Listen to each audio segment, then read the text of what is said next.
Hey YouTube, I'm Lucky, and today I wanted to talk to you about something that has recently become a little bit of a hot topic within the Destiny community. The question, is teabagging toxic? Now, just as all the other wars that have happened in 2020, this one too began on the lovely Twitter app when this was posted by a Trials streamer saying, I don't know man, not bashing playing Trials with your buds, but if you're running stacked, achieve 30 plus lighthouses, and already have the flawless title, then maybe you should chill out a bit on people that are trying to help others. A very spicy take indeed, and this was replied to by Bungie's community manager DMG, posting this, quotations, Trials population is declining, things need to change.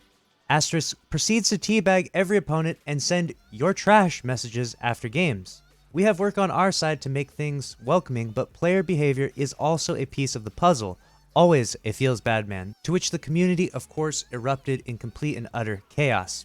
Some of them siding with DMG saying that yes, the community has gotten pretty toxic, but the large majority response was that teabagging does not make anyone quit the game.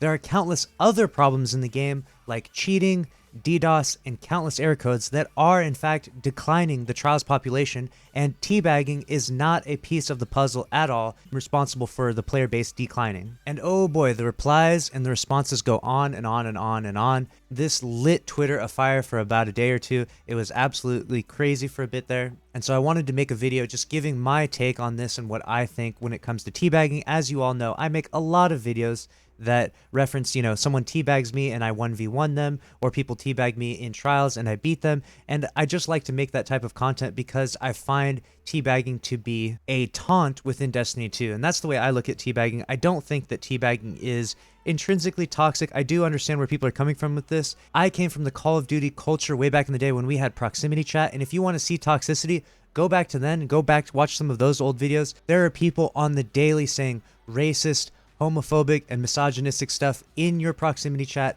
every day. It's absolutely crazy. Call of Duty was one of, if not the most toxic communities because of it, because of proximity chat. And thankfully proximity chat isn't inside Destiny or Destiny 2 because it would just be absolutely insane. Proximity chat just gets way, way out of hand. And so a lot of people wanted to point and say that because there isn't proximity chat in the game and there are emotes in the game, teabagging is essentially the emote of fuck you, I don't like you. And I do agree with that to a certain point.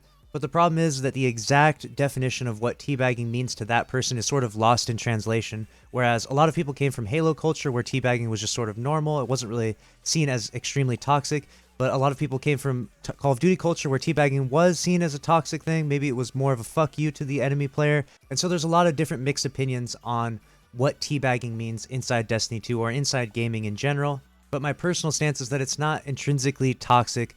It is sort of a douchey move, and I don't prefer to be teabagged, and whenever someone does teabag me, I really want to beat them, and so because of that, I sort of look at it as more of a taunt than anything. But let me know your thoughts in the comments of this video. I would like to know, do you think that teabagging is toxic? Do you think that the Destiny Trials community has become extremely toxic or not? Would you put some of the blame of the Trials decline in population, as I've covered many times over the weeks, that Trials has had a massive decline in population? Would you put some of that blame on the community and the toxicity within the community, or would you put the majority of that blame on Bungie and their development of the game mode and of the game? I'm very interested in seeing your comments down below in the comment section.